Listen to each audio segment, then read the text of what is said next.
নমস্কার বন্ধুরা, শুভ সকাল। সবাই কেমন আছে বন্ধুরা? চলো, রাত্রে প্রচুর বৃষ্টি হয়েছে বন্ধুরা। মানে এত বৃষ্টি হয়েছে যে তুমি ভাবনার বাইরে। তো বাইরের পরিস্থিতিটা দেখো, সকালের সঙ্গে সঙ্গে সবাই একেবারে রাস্তাঘাট ভিজে কি অবস্থা, বুঝেছো? কালকে রাত্রে প্রচুর বৃষ্টি হয়েছে, এত বৃষ্টি, মানে 4 দিন থেকে প্রচুর গরমও পড়েছিল। যখনই বৃষ্টি বন্ধ হয়ে যাচ্ছে তখন গরমও পড়ছে প্রচুর। এই দেখো সব ভিজে আছে, আকাশটা দেখো মেঘলা হয়ে আছে। তো আমাকে বেরিয়ে যেতে হবে একটু কাজে।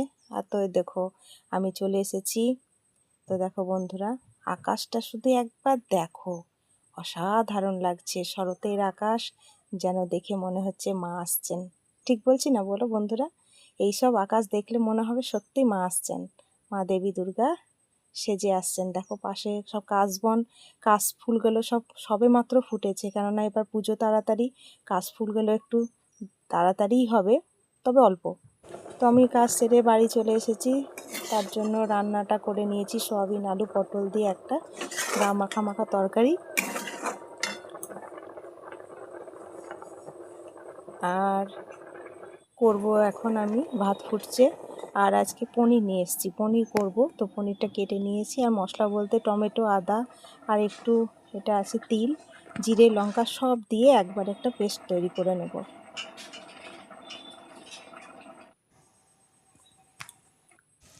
এদিকে ভাজতে বসিয়ে দিয়েছি পনিরগুলো, পুরো সর্ষের তেলে রান্না করব। আর এদিকে মশলাটাও করে নিয়েছি। দেখো মশলাটা মিক্সিতে পিষে আমি তেজপাতা, শুকনো লঙ্কা আর একটু জিরে ফোড়ন দিয়ে একেবারে মশলাটাকে কষিয়ে নিচ্ছি। ভালো করে মশলাটাকে কষাবো। আর মিক্সিতে যে বাটিটা আছে ওটাকে ধুয়ে জল দিয়ে দিয়েছি, যাতে মশলাটা একটু ভালো করে কষানো হয়। আদা যাতে গন্ধ না করে, সেইভাবে কাঁচা ভাবটা যেন না থাকে। তো দেখো তেল ছেড়ে দিয়েছে, আর একটু কষিয়ে নেব। মেন হচ্ছে কষানো যত ভালো হবে রান্নাটাও ততটা ভালো হবে, ততটাই তেল ছাড়বে।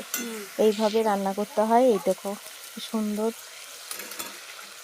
তেল ছেড়ে দিয়েছি। আর পনিরটা দিয়ে ভালো করে নেড়ে চেড়ে গরম মশলা দিয়ে নামিয়ে নেব। একটু মিষ্টি অবশ্যই দিতে হবে। আর এর মধ্যে দিয়ে দেব একটু গোলমরিচ গুঁড়ো।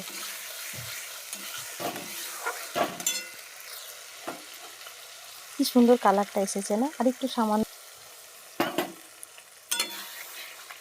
কেননা পনিরটাতে একটু ভালো করে মশলাটা ঢুকবে, তার জন্য একটু সামান্য জল দিয়ে দিলাম।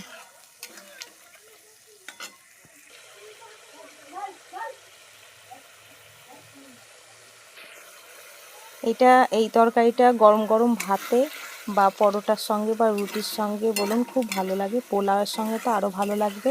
পোলাও, ফ্রাইড রাইস, এই মশলা পনির খুব ভালো লাগবে খেতে।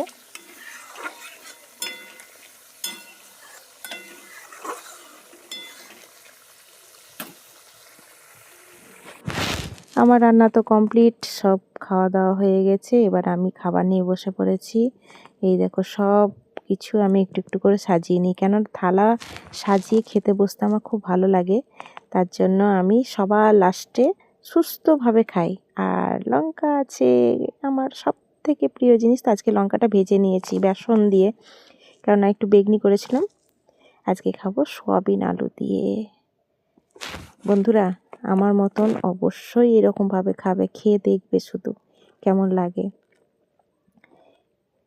আর একটু করে লঙ্কা খেয়ে নেবো, ভাজা লঙ্কা, কাঁচা ভাজা লঙ্কা, তাও বেসনে। আলু সেদ্ধ দিয়ে এবার খেয়ে নেব। সব খাবারই আস্তে আস্তে করে একটু একটু করে টেস্ট করে নিতে হয়।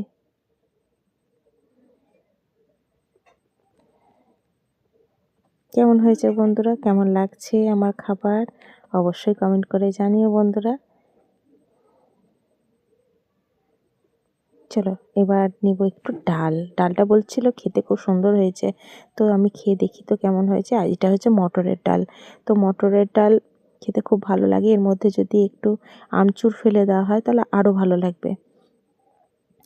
তো আমচুর আজকে দিইনি, যেহেতু ওরা পছন্দ করে না। আমার পছন্দ তো ওদের পছন্দ হবে না। আমি যেটা ভালো লাগে সেটা যে ওদের লাগবে তা তো কথা নয়।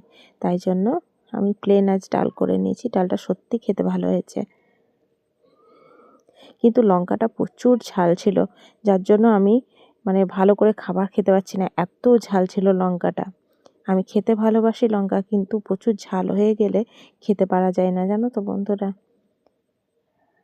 আর একটু পনির দিয়ে খেয়ে নেবো, পনিরটা দেখি খেয়ে কেমন লাগছে। সত্যি বন্ধুরা খুব সুন্দর হয়েছিল পনিরটা। আমি করেছি বলে বলছি না, কিন্তু সত্যি খেতে ভালো হয়েছে। এইভাবে আজকের খাবারটা কমপ্লিট করে নিলাম বন্ধুরা। তো চলো বন্ধুরা, বিকেল হয়ে গেছে আর দেখো বৃষ্টি পড়তেই লেগেছে। আমাদের টাইম কলে জলও চলে এসেছে, জলটাও তুলে নেব। তো চলো বন্ধুরা, আমার কাজ সবথেকে বড় কাজ হচ্ছে জল তোলা, এটা করে নিই। তো সবাই ভালো থাকো, সুস্থ থাকো, আবার নতুন কোনো ভিডিও নিয়ে আসছি। অবশ্যই একটা লাইক কমেন্ট করে দিও বন্ধুরা।